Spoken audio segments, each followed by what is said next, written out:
Muito bem-vindos. Todos os anos o mundo assinala o Dia Mundial Sem Tabaco a 31 de maio para sensibilizar as populações para os impactos negativos na saúde, sociais, económicos e ambientais da produção e também do consumo de tabaco. Na primeira hora do programa de hoje vamos receber o Dr. Luís Rocha, médico pneumologista, para assinalar este dia e no final vai poder juntar-se à nossa conversa ou também colocar a sua questão relacionada com pneumologia. Seguimos em frente e na segunda hora do programa desta terça-feira vamos falar da evolução da medicina dentária e ficar a conhecer um dispositivo digital, o scanner intraoral, que permite criar uma imagem 3D dos dentes do paciente. Vamos saber para que tipo de tratamentos pode ser útil este aparelho com o Dr. Miguel Almeida, médico dentista. E se tem dúvidas relacionadas com medicina dentária, pode-se também inscrever a partir deste momento através do número de telefone 225083297 ou, se for mais fácil parecido, o endereço de e-mail consultório@portucanal.pt. Está no ar o consultório.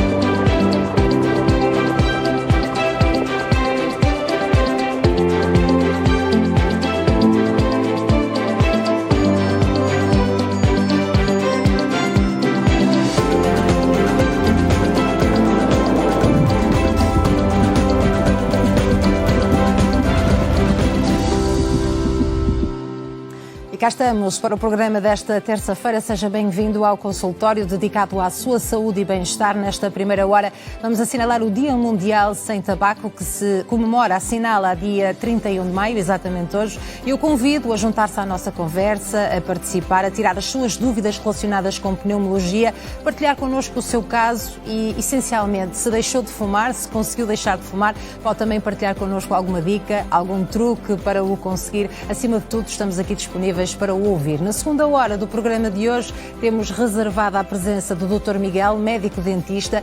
Vamos conhecer um aparelho digital novo neste mundo da medicina dentária e vamos também saber para que tipo de tratamentos pode ser indicado. 225083297 é o número de telefone que pode marcar para se inscrever para estas duas especialidades ou pode já tratar de enviar a sua questão, o seu caso, o seu testemunho para o endereço de e-mail consultório@portucanal.pt.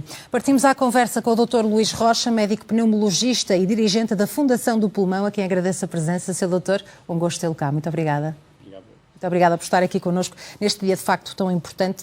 E eu começava a nossa conversa por um olhar sobre o consumo de tabaco entre as camadas mais jovens, que de facto é uma preocupação. Vamos só tratar aqui de um pequeno pormenor técnico que não está em condições e eu aproveito e vou recordando então lá para casa o número de telefone para o qual todas as pessoas podem ligar para se inscreverem enquanto tratamos deste problema e depois assim avançamos com a conversa com o Dr. Luís Rocha. É o número 225083297, portanto vamos assinalar aqui o Dia Mundial Sem Tabaco e então deixamos esta sugestão no ar. Se conseguiu deixar de fumar, sabemos que é algo muito difícil, seja um fumador há muito tempo ou há pouco, se conseguiu deixar de fumar e recorreu aqui a algum truque, alguma dica, com acompanhamento médico ou não, pode ligar e partilhar connosco esse truque que pode ser útil para outra pessoa que está então prestes a entrar nesta nova jornada de deixar de fumar. Agora sim, Sr. Doutor, estamos em condições de conseguir esta conversa em direto. Existem sempre estas vicissitudes que são normais, precisamente em um programa em direto.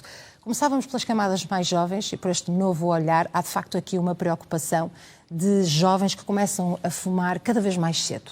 Sim, uma preocupação neste grupo que é nuclear. Isto porquê? Porque teremos um impacto na segunda metade do século se este grupo iniciar hábitos tabágicos. E é neste grupo que a indústria tem muito foco, todo o marketing dirigido, porque nós estamos a assistir a um decréscimo relativamente aos hábitos tabágicos e estes grupos estão a fazer uma transição para outras formas de inalação, outras formas de dependência relativamente à nicotina, a utilização de cigarro eletrónica, do tabaco aquecido. Portanto, são outras formas que a indústria encontrou atrativas junto dos jovens. Claro. Uma mensagem que muitas vezes passa sobre uma transição para deixar o hábito, mas isto o que nos diz os estudos é que se mantém o hábito de fumar e estes jovens que muitas vezes iniciam com estas novas formas de tabaco associam também o hábito de fumar. Ou seja, as pessoas adquirem estas novas formas, o tabaco aquecido, o eletrónico por achar que fazem menos mal à sua saúde, mas depois continuam a fumar o tradicional. Exatamente. São formas muito atrativas, são formas, inovações tecnológicas que os jovens aderem facilmente e simultaneamente com cores atrativas, sabores atrativos, desde os aromas, sim, a questão do chocolate,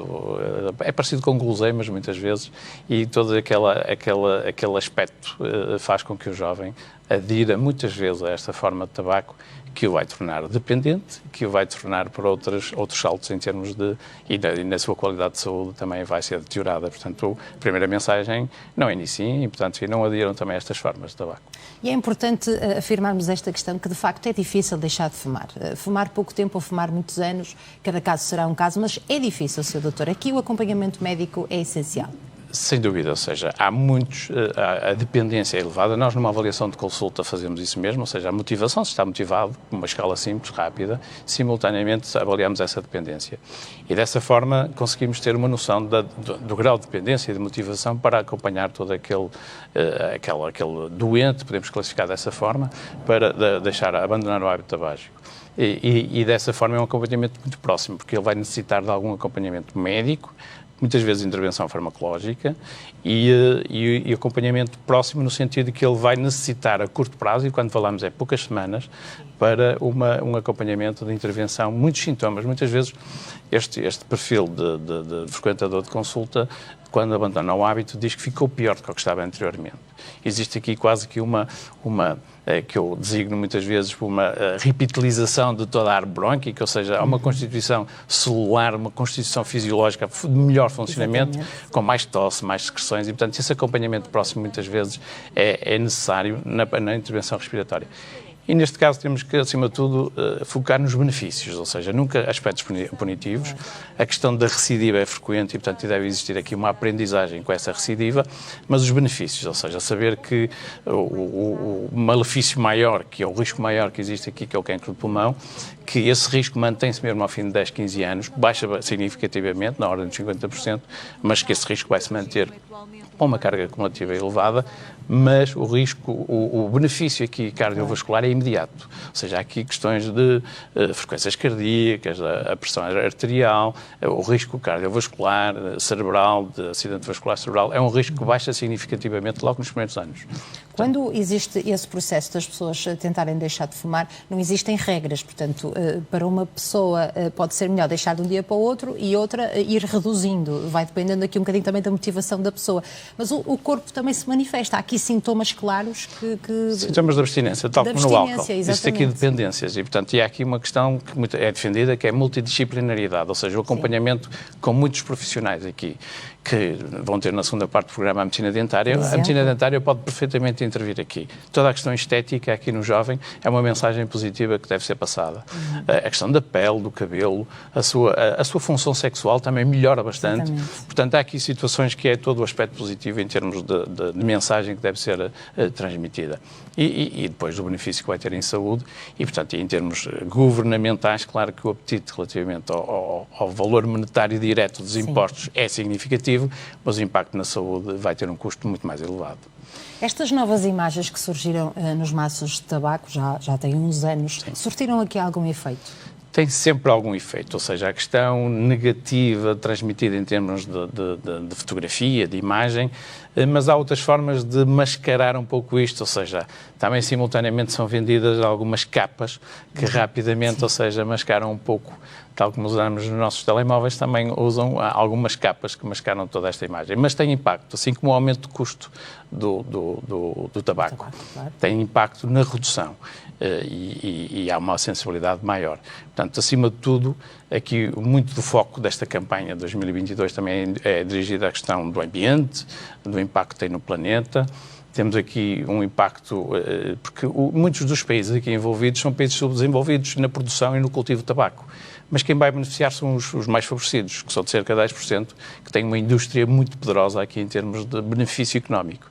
E, portanto, temos aqui, acima de tudo, essa mensagem que é preciso transmitir, que estamos a assistir a uma guerra com o impacto que podemos ter nos alimentos e na fome, e aqui muita Organização Mundial de Saúde também tem esse foco relativamente a transformar o cultivo do tabaco em terrenos próprios para poder ter aqui uma melhoria na alimentação de muitos destes povos africanos, muitos destes países subdesenvolvidos na América do Sul, em que precisam, acima de tudo, onde existe esse cultivo, precisam desse foco para não haver um incentivo ao cultivo, porque esse impacto no planeta vai ter desde a questão do consumo até às próprias pontas de cigarro que vão entrar na nossa cadeia alimentar e, portanto, essa mensagem é preciso passar em termos também de um planeta verde e de uma informação, digamos, mais verde em termos de ambiente e, portanto, o tabaco tem esse impacto negativo em toda esta cadeia. E, de facto, não é por falta de informação, nem por falta de campanhas, desde que são crianças, nas escolas e tudo, não é? É mesmo porque... Houve aqui há uns anos era moda fumar, agora já nem sequer moda é. Não, ou seja, todos nós aprendemos que o tabaco muitas vezes era um efeito terapêutico, no seu início tinha um efeito terapêutico. Vejam que até na asma o tabaco era possível, ou seja, estamos a falar há uns séculos grandes atrás.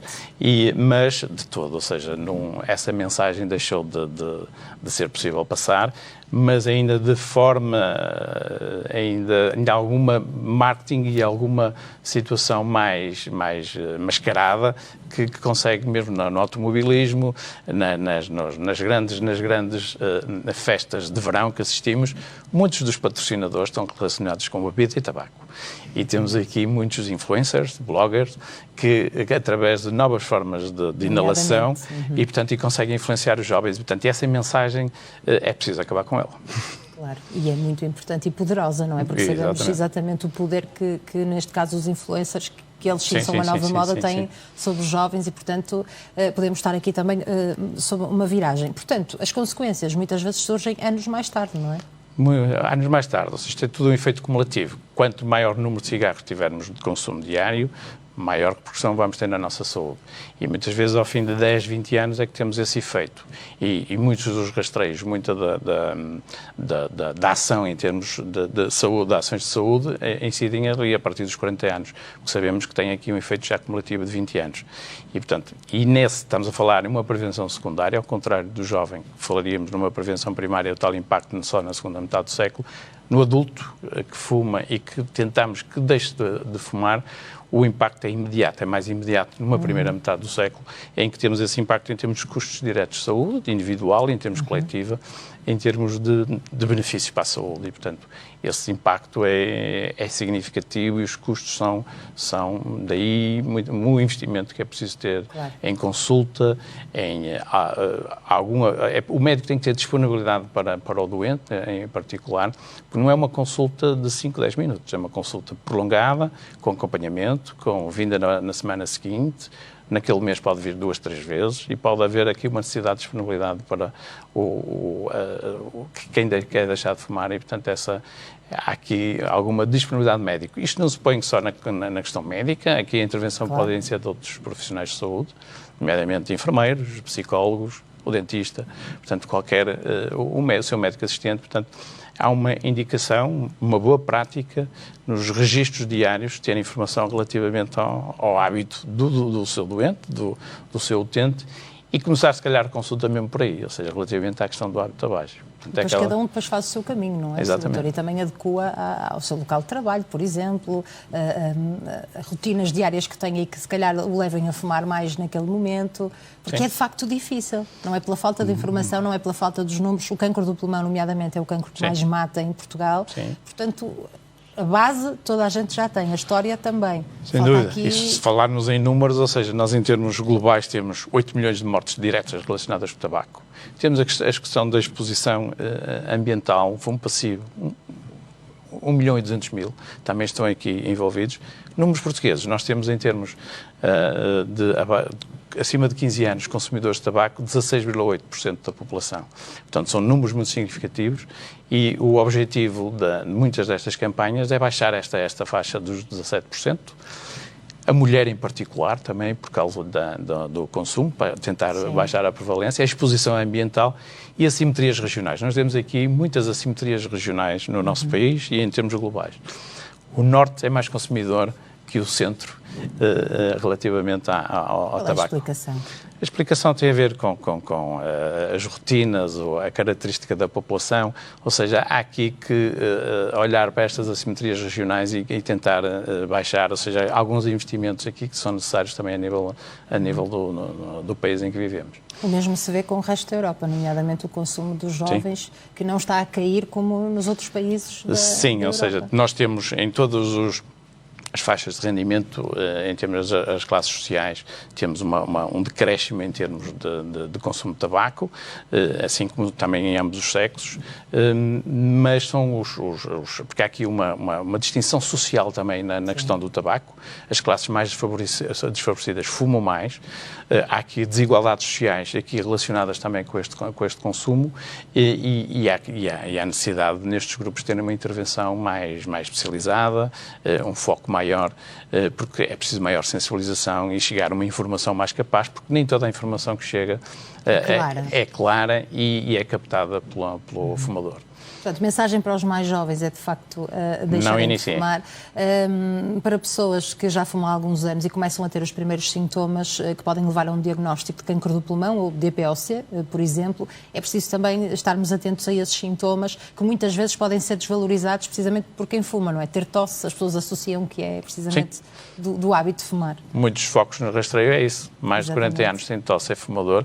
Faça aqui uma avaliação em termos de rastreio, por causa da sua DPOC, que é a doença pulmonar obstrutiva crónica, a designada bronquite, que tem aqui, portanto, é um pouco o início de um sintoma de que algo se vai passar a curto prazo na evolução da sua doença. E estamos a falar em patologias mais benignas, entre aspas, mas temos a questão do cancro de pulmão, o risco aqui é significativo, aumenta 10, 20 vezes. Nós, quando olhamos para as nossas consultas e no doente com cancro de pulmão, 80, 85% fumava. E, portanto, há aqui um impacto muito significativo nesse contexto. E temos que atender a outras sinergias, ou seja, o norte do país, por exemplo, é rico em radon. E, portanto, temos aqui sinergias do ambiente do granito também com o tabaco, o ambiente laboral. Temos aqui muitas sinergias que potenciam muitas das doenças mais graves, nomeadamente o cancro. É curioso dizer que mais de 80% dos casos que são diagnosticados fumava, de facto, e muitas vezes as pessoas olham para aqueles que não fumam e dizem teve cancro do pulmão e nunca fumou um cigarro. Pois, mas não podemos olhar para a exceção. E o olhar exatamente tem que ser o contrário. Porque a genética aqui conta muito e cada vez mais também nestas terapêuticas que temos hoje em dia para a doença oncológica, a questão genética é cada vez mais estudada e temos aqui fatores que são alheios à questão da exposição ambiental. Muitas vezes essa exposição ambiental associada potencia aquilo que geneticamente já bem determinado e podemos ter aqui um coquetel mais grave em termos de evolução das doenças. Portanto, para se fazer um diagnóstico, um exame, pessoas que têm mais de 40 anos e que já fumam há alguns anos, podem dirigir-se ao seu médico de família, por exemplo, começar por aí e dizer que querem ser avaliados? Sem dúvida. Por exemplo, a Fundação Portuguesa de Pulmão iniciou hoje mesmo, dia 1, um rastreio no Concelho de Matosinhos, em 2 freguesias em particular, Lessa, Balmeira e Matosinhos, mas vai com o apoio da indústria farmacêutica e vai estendê-lo ao restante país e, portanto, estamos a desenvolver um rastreio nesse contexto, ou seja, que é mais de 40 anos, fumador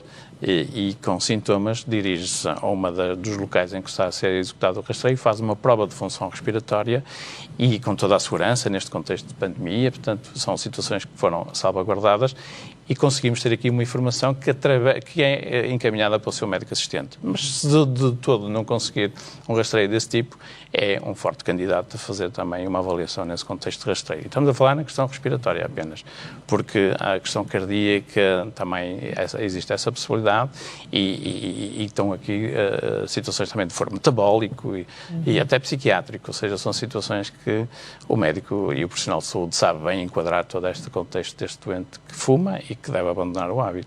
Estes rastreios são também muito importantes para estes diagnósticos, caso se confirmem sejam precoces, porque é muito importante também atuar o mais cedo possível no cancro do pulmão, por exemplo, Sim. Vamos focar-nos só neste tipo de cancro, e porque também às vezes há dificuldade em as pessoas conseguirem fazer os exames para se avaliar. O rastreio é importantíssimo, porque é assim que se faz o diagnóstico relativamente àquilo que há um bocadinho falávamos que era a DPOC, e que a partir daí podemos ter alguma intervenção e até prever o que acontecerá a 1 ano, a 5, a 10 com aquele doente em particular. Porque há um declínio da sua função respiratória, da sua normal funcionamento do pulmão e dessa forma dar indicadores fortes o que é que acontecerá num limite a questão e não estamos a falar também outra vez da questão do risco acrescido de cancro de pulmão, mas da degradação da sua função e a dependência de oxigênio, da qualidade de vida, da questão de não conseguir fazer a sua vida diária, a sua higiene em termos de banho. Há muitos doentes dessa forma não conseguem fazer o seu dia-a-dia capaz, porque têm uma deterioração grave da função, e o rastreio pode-nos dar, numa fase precoce, informação do que é que está a acontecer em declínio e da gravidade que pode ter no futuro aquele doente. A maioria das pessoas que são diagnosticadas com DPOC também são fumadores. Sim, a grande maioria são fumadores. Estamos aqui, o grupo significativo é de fumadores. O foco aqui da DPOC é muito a doença pulmonar. Uma doença que está sempre associada a quem fumou durante muitos anos. Exatamente. Não vai depender, quer dizer, certamente imagino que sim, mas o número de cigarros que se vai fumando ao longo da vida, isto para clarificar bem também esta questão. Porque há pessoas que fumam pouco e baseiam-se nisso, não é? Fumo pouco, portanto nunca me vai acontecer nada, mas o risco pode não ser tão elevado, mas também existe risco. Existe sempre risco, ou seja, eu atrevo muitas vezes a dizer aos doentes, quando eles dizem, mas quantos cigarros eu posso fumar? Exatamente. Eu tenho receio em dizer quantos pode fumar, porque a questão aqui não é quantos pode fumar, é de um momento para o outro está a fumar outra vez 20 cigarros. Mas eu tenho doentes muito pontuais que fumam até 5 cigarros. Ok, custa-me dizer quase sim, mas é uma situação que é aceitável. Poderei ser atrocidade relativamente a esta questão de até 5 cigarros, mas há aqui um risco acrescido que é a questão da hipersensibilidade individual, ou seja, da questão individual, que eu posso ter uma forma com menos consumo e ter uma repercussão maior em termos de saúde e, portanto, esse risco está sempre presente. E falámos em risco transversal a várias patologias, ou seja, a questão digestiva, cabeça e pescoço, a questão na mulher ginecológica, a repercussão que tem em termos do crescimento fetal, na mulher grávida, na questão metabólica e a parte cardíaca, respiratória. Portanto, estão aqui vários órgãos envolvidos, a bexiga que por si, ou seja, há aqui risco de cancro, 21% no fumador, maior que o não fumador, em todos estes órgãos e sistemas que o tabaco agride. E é comum existirem recaídas? Muito. Essas recidivas em termos do abandono do hábito e a recidiva, o profissional na consulta deve estimular o sentido de saber o que é que correu mal e não penalizá-lo. Dizer-lhe assim mesmo, olha, aprendeu alguma coisa com essa recaída relativamente à retoma, portanto, de uma próxima vez, veja o que é que tem que alterar em termos de comportamento, o que é que falhou aqui em termos de estratégia, para que não aconteça de novo e, portanto, que sirva de uma aprendizagem. Muitas vezes, quando as pessoas têm um susto, é esse susto que as faz ter ali uma motivação extra para deixar de fumar? Sim, acontece frequentemente. Aqui poderíamos focar apenas em duas áreas. O infarto agudo do miocárdio, que tem um susto grande relativamente ao doente em si. Muitos deixam de fumar neste momento, mas outros continuam o hábito tabágico. E é preciso fazer aqui uma mensagem de que o risco aumenta exponencialmente numa situação em que mantém o hábito. Portanto, tem que deixar mesmo. E relativamente à questão do cancro de pulmão, mesmo na doença oncológica, é preciso, com as estratégias terapêuticas estabelecidas, que deixe de fumar. Porque muitas vezes aquele raciocínio de que já tenho uma doença oncológica, vou manter o hábito tabágico, de todo não. Porque desde a radioterapia, a quimioterapia, portanto há aqui um agravamento em toda a condição na ajuda do tratamento que este doente vai ser submetido. Claro, e nós sabemos que é difícil deixar de fumar e, portanto, convém aqui, de facto, ter uma motivação. Sr. Doutor, muito obrigada por esta explicação. Vamos ouvir as dúvidas dos nossos telespectadores, não só dúvidas, estratégias, por exemplo, se de facto se revê em algum dos pontos que aqui assinalamos, se conseguiu, por exemplo, deixar de fumar e quer partilhar connosco como é que o fez, como é que foi todo este processo, com acompanhamento médico ou não, quais foram as suas estratégias, dicas, truques. Estamos aqui disponíveis para o ouvir. Queremos que partilhe connosco toda essa informação. Se tem uma dúvida relacionada com esta especialidade de pneumologia também, vamos cá continuar para o ouvir. Para se inscrever, basta marcar o número de telefone 225083297 ou enviar um e-mail para o endereço consultório@portocanal.pt. Vamos fazer um curtíssimo intervalo, são 5 minutos, tem muito tempo para entrar em contacto connosco. Até já.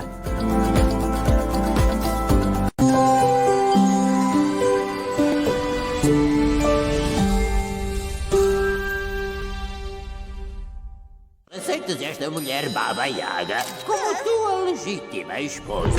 Olá! O que é que tu queres do nosso casamento, hein? Tu! Mãe, pai, feio! Temos de ajudar! Oh, não faças isso! Lindo serviço, Max. Um susto de família 2. Os Wishbone estão de volta com uma nova missão monstruosa. Ela é uma espécie de caçadora de monstros. Liberta os nossos amigos. Não tens nenhuma hipótese contra mim. Tu consegues fazer isto.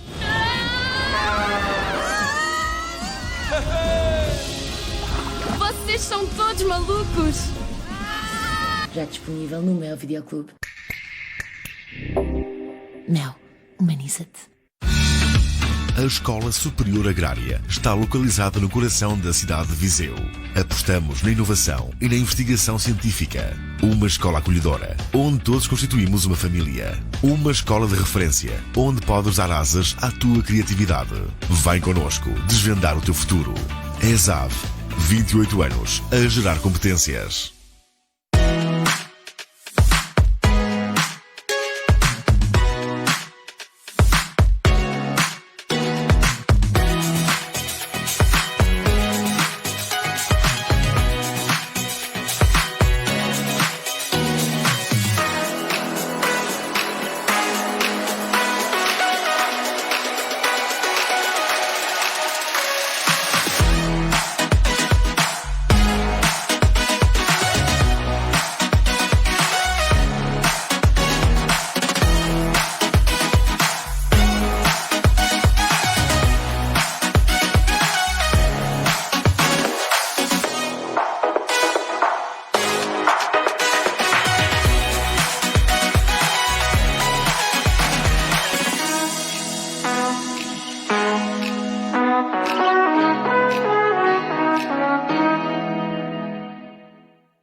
Aquele que é o mais famoso monumento da cidade do Porto, a Torre dos Clérigos, é muito mais do que uma torre. Ela é a torre cineira de um conjunto que inclui também esta fabulosa igreja e, desde 2014, um museu. Um museu que, em 2020, atingiu 5 milhões de visitantes. Hoje, com cerca de 1 milhão de visitantes por ano, é um dos mais visitados museus do nosso país. O Museu dos Clérigos. Queríamos conhecer no Conversas com a História no Museu, esta semana, aqui, no Porto Canal.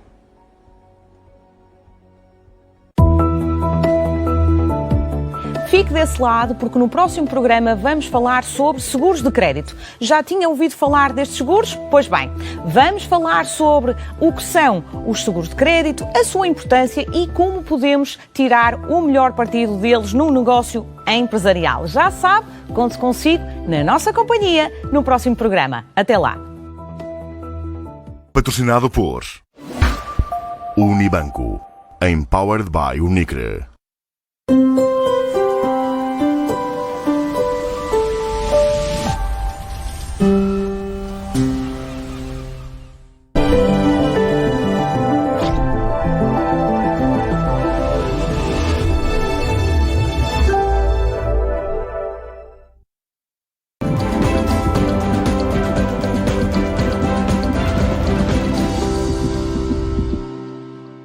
Avançamos para a segunda parte do consultório de hoje, com a sua participação, se quer esclarecer alguma dúvida aqui em direto relacionada com pneumologia.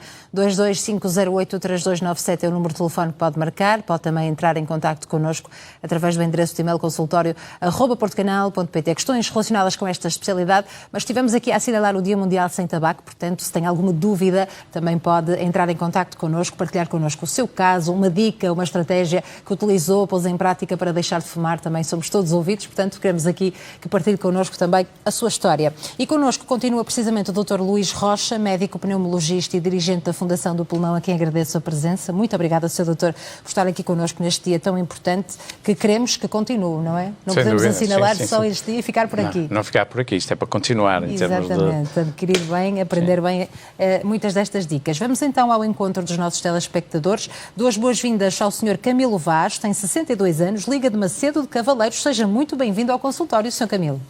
Boa tarde. Olá, muito boa tarde, é um gosto ouvi-lo. Boa tarde, minha senhora. E boa tarde também ao Sr. Doutor.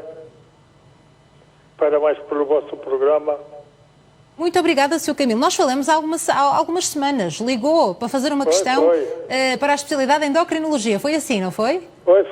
Foi a sua esposa, a Dona Elvira? Foi, exatamente, foi. Isso mesmo. Então hoje quer fazer uma pergunta relacionada com pneumologia. Como é que o podemos ajudar? Minha senhora, eu queria perguntar-lhe à sua doutora, porque eu fui fumadora. Sim. Quer dizer, eu nem sequer sei se fui fumadora. Eu, quando vim para a tropa, comecei a fumar uns cigaretos porque os outros também fumavam. Mas fumei assim, durante alguns anos, uns 4 ou 5 cigarros por dia.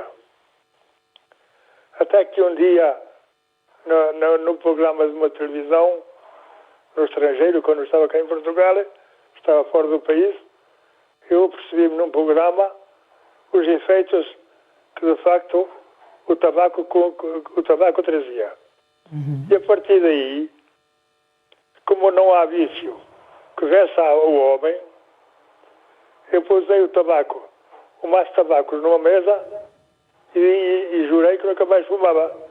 E não fumei, já vai para 20 anos, quase não fumo. Mas como agora ando aqui com um bocadinho assim, com os pulmões assim meio arrascadas, eu queria perguntar ao Sr. Doutor se por acaso se ainda há aí resíduos desse tabaco que eu fumei antigamente. Muito bem. É uma excelente questão, Sr. Camilo. Acho que vamos sempre a tempo de deixar de fumar, mas de facto podemos depois pagar a fatura muitos anos, não é? Exatamente, é isso. Porque não há tabaco, não há vício nenhum que seja mais forte do que o homem. Certo. Vamos ouvir então o Sr. Doutor. Muito obrigada. Camilo, obrigado pela sua pergunta. Muitos dos nossos doentes iniciaram o hábito tabágico no serviço militar. Isso foi uma situação que ocorreu de forma frequente. E isso levou a que se mantivesse durante o tempo. Claro que todo o número de cigarros que fumamos tem um efeito cumulativo. Se associarmos a isso questões profissionais e associarmos também alguma doença também do foro infeccioso, podemos ter aqui uma degradação. Mas a melhor forma de conseguir saber isso é, junto do seu médico assistente, conseguir fazer alguns estudos. Os estudos basta uma radiografia simples do tórax, do pulmão, e simultaneamente fazer umas provas de função respiratória. Tem uma acessibilidade fácil e consegue determinar a partir daí se tem algum atingimento da função que o limita no seu dia-a-dia. Claro que aqui a fatoridade também está acrescido, mas procure dessa forma e tem informação precisa. Tal como faz um eletrocardiograma, pode fazer também um estudo funcional respiratório e tem informação precisa. Doutora, desculpe, mas ainda mais uma perguntinha. Sim? Mais um esclarecimento. Mas este problema que eu tenho de respiração poderá ainda resultar desse tempo que eu fumei? Teve uma carga acumulativa elevada. Aquilo que eu percebi, fumou 4 a 5 cigarros diários. Mas teve uma carga acumulativa desse tipo. As contas são simples de fazer. Tem a ver com o número de cigarros que fuma vezes o número de anos a dividir por 20. 20 tem a ver com o número de cigarros que existe no maço. E essas contas são fáceis de determinar. E a partir de um determinado índice que nos dá, conseguimos saber se há um risco mais acrescido ou não. E há aqui um fator que a nós é fundamental, que são as chamadas 15 unidades de massa ano. Vou dar um exemplo. Se nós fumamos durante 15 anos 20 cigarros, essa conta é fácil de fazer, portanto, dá-nos as 15 unidades de massa ano e aqui podemos dizer que existe de imediato risco acrescido, mesmo sem saber o que é que aconteceu em termos de saúde. Portanto, são contas que isto devem ser feitas não desta forma aqui, em televisão, mas de uma forma com o seu médico e conseguirmos ter uma informação, quer associada à carga acumulativa, quer associada à imagem, quer associada à função, conseguir ter uma resposta mais precisa. Sim, senhora. Muito obrigada, Sr. Camilo. Foi um gosto de ouvi-lo nesta tarde de terça-feira. Uma boa semana para si. Um grande beijinho para a sua esposa, a Dona Elvira. Obrigada. E também para vocês. Igualmente. Muito obrigada. Eu também mando um beijinho para vocês. Obrigada. Um grande beijinho. Muito obrigada. Sr. Doutor, não sei se é possível responder a esta pergunta. Depois de uma pessoa deixar de fumar, quanto tempo depois é que vai começar a sentir alguns efeitos? Os benefícios podem ser logo nos primeiros minutos, na primeira hora, nas primeiras semanas, e nos primeiros meses e até anos. Esse benefício imediato tem a ver com a condição cardiovascular. A condição metabólica, cardiovascular, que melhora. E o efeito respiratório é mais tardio, demora mais tempo, depende muito também da carga tabágica. Mas, e também depende da idade. Se tivermos aqui o mais jovem, rapidamente recupera e, portanto, não tem aqui o efeito cumulativo. A pessoa com mais idade que fumou mais tempo, esse efeito cumulativo, o risco aqui mantém-se. Aí muitas vezes o alerta relativamente a sintomas. Se alterou os sintomas normais respiratórios que tem, se tem uma tosse diferente do habitual, se tem uma infecção respiratória que não teve, uma pneumonia, há que investigar. Podemos ter aqui coisas associadas, porque esse risco mantém-se, embora deixe significativamente ao fim de 15, 20 anos, mas podemos estar numa carga cumulativa elevada de tabaco, podemos estar a falar em baixar o risco em 50% e não ir a zero. Na condição cardiovascular, muitas vezes temos uma condição muito mais significativa em termos de impacto positivo. Muito bem. Vamos agora ouvir o Luís Duarte, liga de Olhão, tem 68 anos. Sr. Luís, bem-vindo ao consultório. Boa tarde. Olá, muito boa tarde. Eu só queria deixar o meu testemunho, pode ser que ele seja útil a alguém, sobretudo a quem for internado. Eu já explico porque a quem for internado. A minha mulher e eu éramos fumadores e a razão por que deixámos de fumar foi a mesma, embora com um espaço de 5 anos. A minha mulher foi operada ao apêndice há 5 anos atrás e como esteve mais de uma semana, ou uma semana, cerca de uma semana, eu estive mais tempo, internada, e dizem, ou diz-se, ou sabe-se, que a primeira semana para deixar de fumar é a mais gostosa no ponto de vista da dependência física mesmo, não é? Ela decidiu deixar de fumar exatamente porque esteve mais de uma semana sem fumar, por obrigatoriedade de estar internada no hospital. Comigo aconteceu, fez no dia 15 de maio passado, um ano, que eu deixei de fumar pela mesma razão. Porque tive um pneumotórax, eu sei que o pneumo tem a ver com os pulmões, não terá sido o facto de ser fumador que me provocou o pneumotórax, mas eu tive que ser internado para me ligarem à caixinha de vácuo e tal. Depois, como isto agora já é um parênteses, só para explicar porque é que eu tive que ser operado, porque o ar saía para a caixinha de vácuo, mas voltava a entrar. O que significa que eu devia ter ali, e como eles só me faziam raio-x, lá me levaram para fazer um ataque, e no ataque descobriram uma pequena fístula, pronto, e fui para o Polivalente ser operado. Mas este é só um parênteses. Neste processo todo tive 19 dias internado. Ora bem, eu ao fim não precisei dos 19 dias, ao fim de uma semana, 10 dias, disse-me, opá, então, olha, está na melhor altura para deixar de fumar, já aguentaste a fase mais difícil, por estares internado não fumas mais, agora é tudo de cabeça, a cabeça dominou-a tu, pronto. É só para explicar isso, a me dar o meu testemunho. Se me dissessem, antes de me dar o pneumotórax, antes do meu internamento, se me dissessem, Luís, olha, a gente paga-te uma viagem à Itália, pá, se tiveres um dia sem fumar.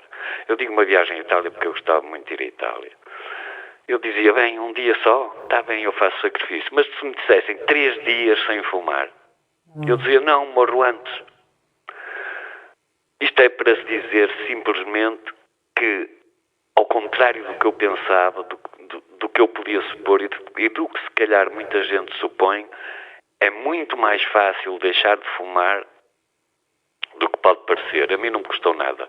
O que me custou foi o pneumotórax, o processo todo, ser operado e tal, embora ficasse recaustado, parece que fiquei melhor do pulmão.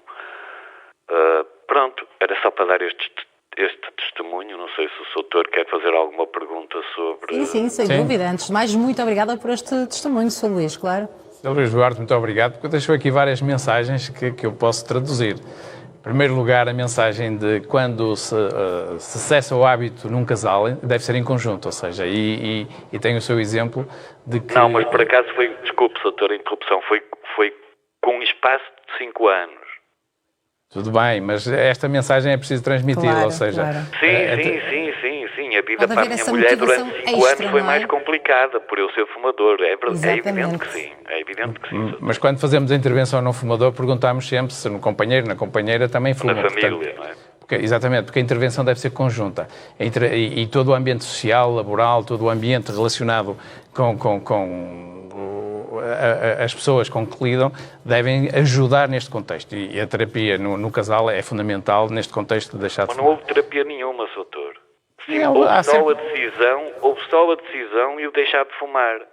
Claro que houve depois situações, mas essas são as chamadas de ordem psicológica, que é, pronto, aquelas situações em que há o hábito havia o hábito, não é, de fumar o cigarrinho, o primeiro café da manhã, o escrever, o convívio entre amigos, a uma mesa, com álcool. Sim, e tal. Muitas vezes é de facto esse convívio social que leva as pessoas a quererem fumar. Mas mesmo assim, doutor, eu, por exemplo, eu estava nas esplanadas, via as pessoas fumar e não desviava o olhar como se aquilo fosse muito agressivo para mim. Encarava a situação. É uma decisão, as pessoas acreditem que é uma decisão mais mental do que outra coisa. O sacrifício físico verdadeiramente não foi nenhum, até porque eu estava com outro tipo de problema quando estava internado. O sacrifício físico foi outro, foi ter um pneumotórax e ter que ser operado. Eu não cheguei a sentir a dependência física do cigarro. Como falávamos há pouco, houve aqui um susto, não é? Uma condição de saúde que levou... Mas não foi um susto, porque não foi um susto, digamos, diretamente ligado com... Sim, com o hábito do tabaco. Porque eu creio, já agora gostava que o doutor me elucidasse, eu creio que, aliás, já me disseram isso, o pneumotórax não está obrigatoriamente ligado ao seu fumador. Mas também ia falar sobre isso, ou seja, mas essa mensagem é preciso transmiti-la da terapia conjunta, ou seja, pegar no seu exemplo e passá-la para o casal. Simultaneamente, a motivação, que é uma segunda mensagem, ou seja, o curto prazo. A sua esposa deixou de fumar numa semana, teve uma motivação forte, que foi a questão de doença, o internamento, e é um dia que se estabelece a curto prazo, numa semana, para deixar de fumar. E depois a doença associada, no seu caso em particular. O pneumotórax está muito relacionado com a exposição tabágica. Sim, também. Ou seja, há outros pneumotórax que podem não estar, mas o efeito do tabaco a nível alveolar... Fragiliza o pulmão, sim. Pode levar a pequenas bolhas na periferia do pulmão que depois rebentam aquilo que designava muito bem como fístula e que nós, no nosso ambiente torácico, temos uma pressão negativa. Isto é quase como esvaziar um pneu de um automóvel, ou seja, e temos necessidade de... consequência secundária, digamos, de ser fumador, é isso? Exatamente. Portanto, o pneumotórax também pode estar muito relacionado com isso portanto, o tratamento foi aquilo que fez, e corretamente. E, portanto, não, eu fiquei bem no ponto de vista do funcionamento pulmonar, de ter tido um pneumotórax, até fiquei melhor porque cá em baixo, antes de ir para o polivalente, no Hospital Central aqui no Algarve, em Faro, disseram-me: ó Sr. Luís, se isto der resultado com o ar que está na pleura a sair para a caixinha de vácuo e o pulmão voltar a insuflar, no entanto, o Sr. Luís não pode mais, por exemplo, andar de avião nem fazer mergulho em apneia. Mas depois o médico, o pneumologista, também me disse: mas olha, a coisa não está a funcionar, mas também é melhor, também sabe, porque se você for operado, você pode andar de avião à vontade e fazer mergulho em apneia. E de facto foi-me detectado depois, durante o estudo para a operação no polivalente, foi-me detectado pequeno efizema. E esse é que é o provocado pelo tabaco, não é? Exatamente. Penso que ficamos aqui também com várias mensagens. Exatamente, não é? isso mesmo. Sr. Luís, muito obrigada também por esta partilha. E já agora espero que consiga fazer esta viagem à Itália, não é? Porque agora sim pode-se presentear. Isso foi um exemplo que eu dei, porque estava para explicar que eu próprio estava convencido que era impossível eu deixar de fumar. Já agora deixo outra informação: eu era um fumador compulsivo. Eu fumei durante mais de 40 anos 2 maços, às vezes mais, por dia.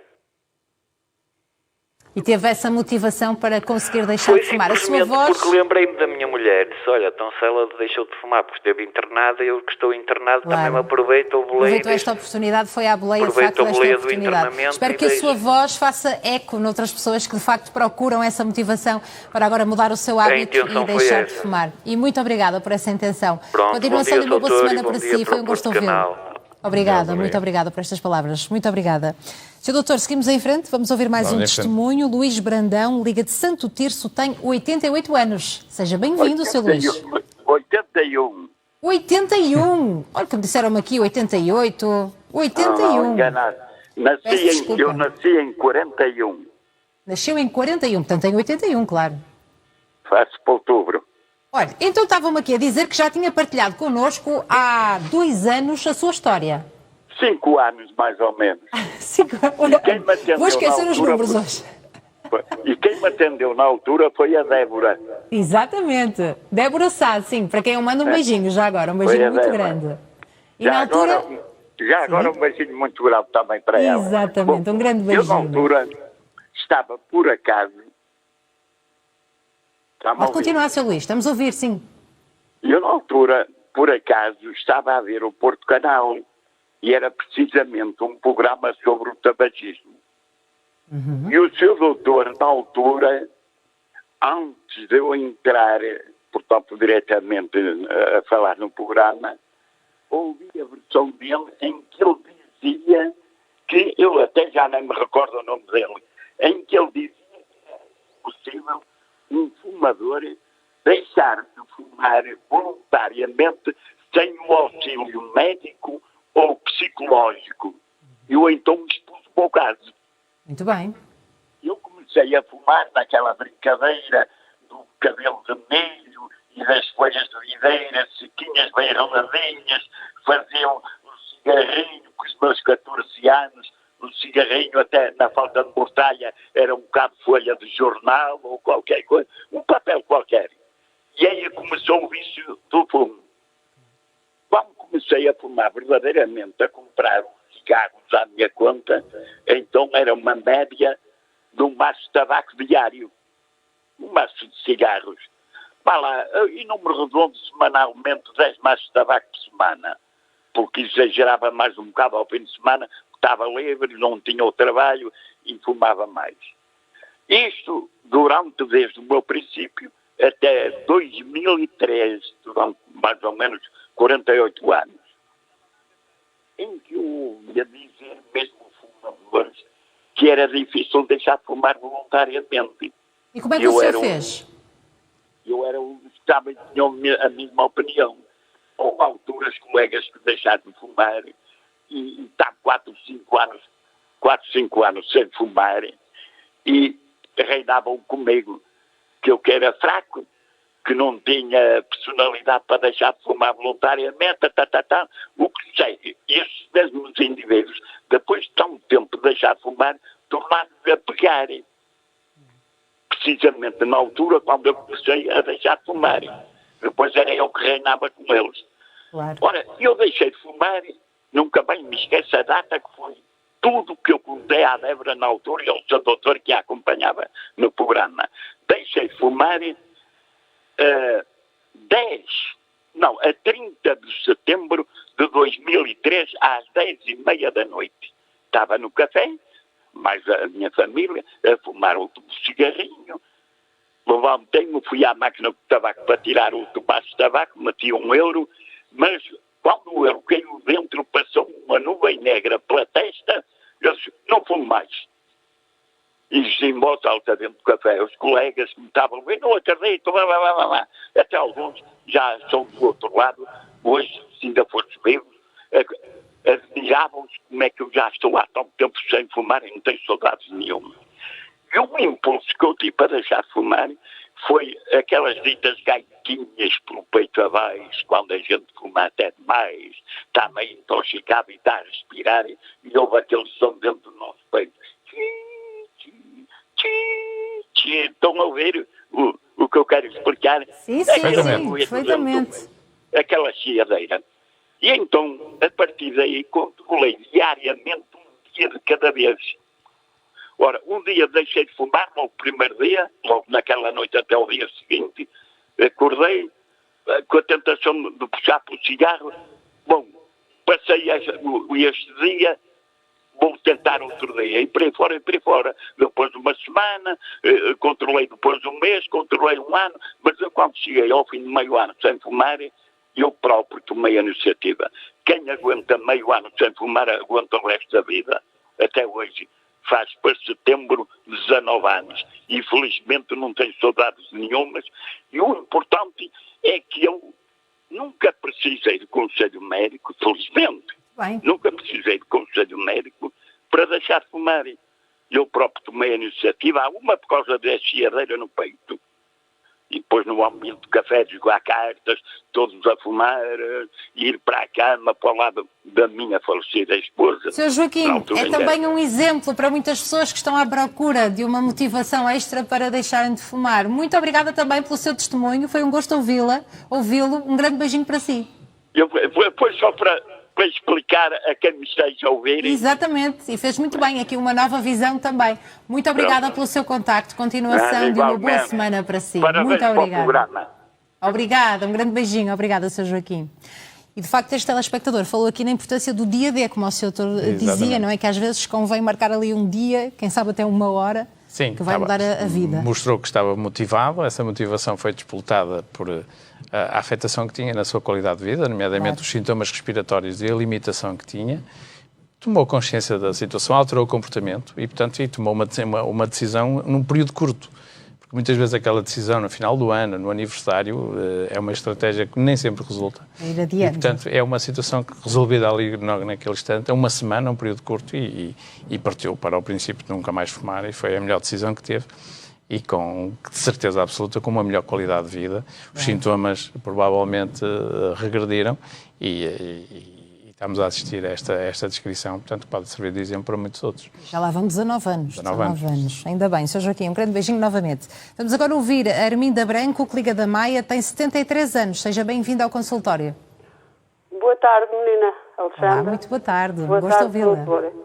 A minha dúvida era o seguinte, eu tomei a vacina, a Prevenar, e passados 5 anos tomei a Pneumo 23.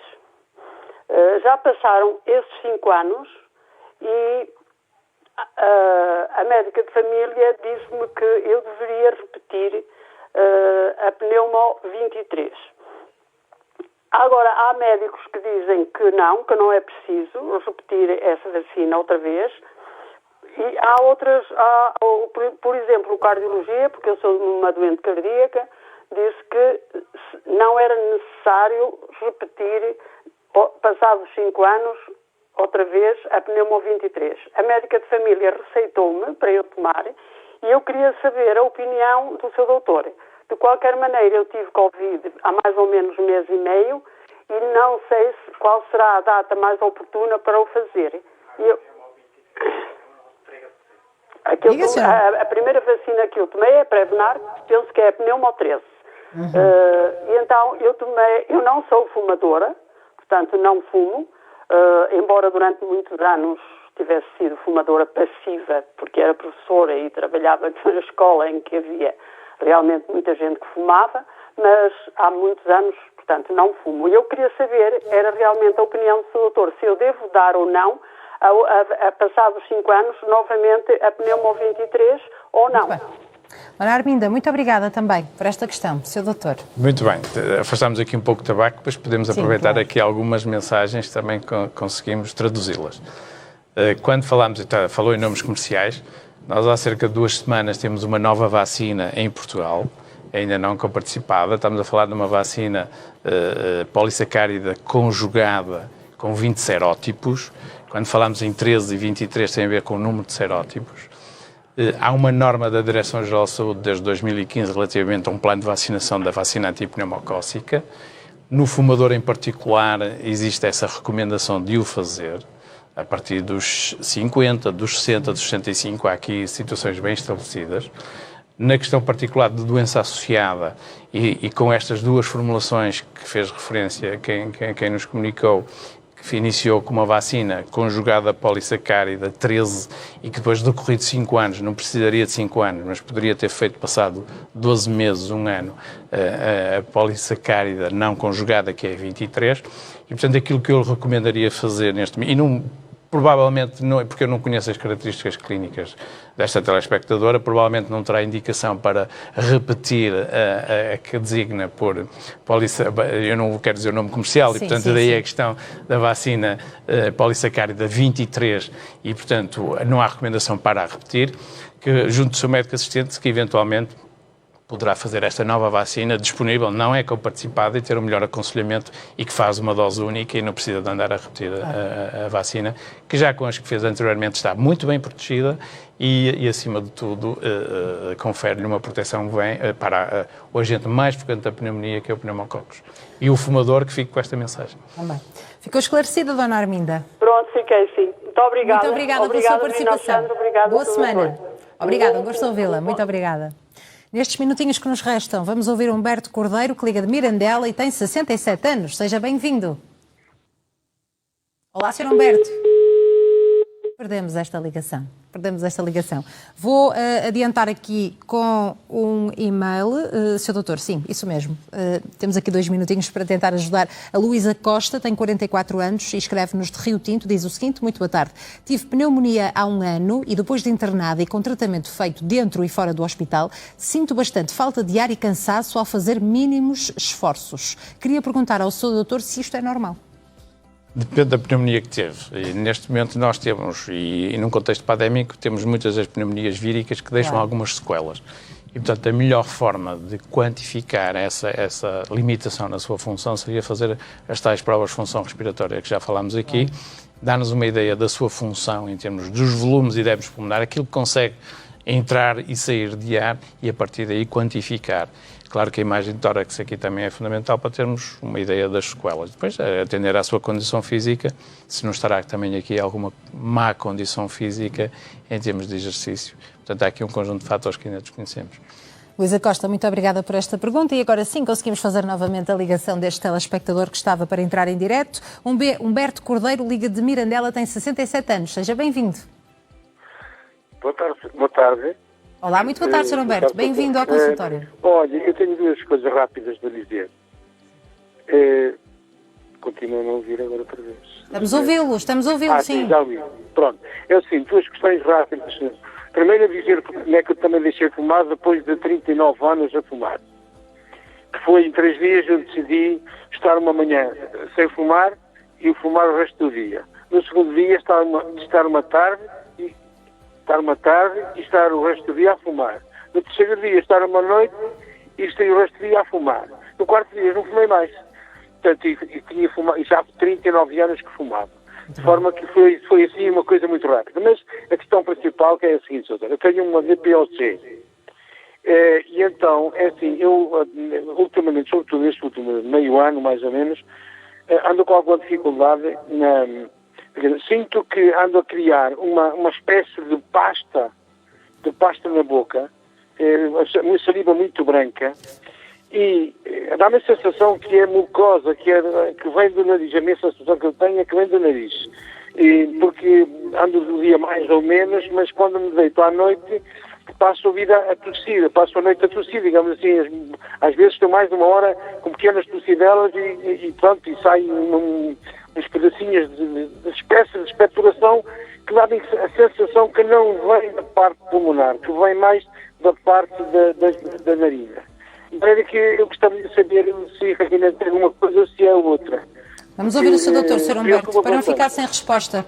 Temos apenas 1 minutinho, Sr. Doutor, desculpe. Sim, uma coisa rápida, ou seja, nós atendemos a muita patologia, também cabeça e pescoço, não é só da árvore respiratória e da parte parênquima de pulmão. Portanto, deve consultar o seu médico no sentido de fazer uma avaliação também em termos de cavidade oral, porque temos aqui muitos sintomas digestivos associados e a cavidade oral também é fundamental ser observada.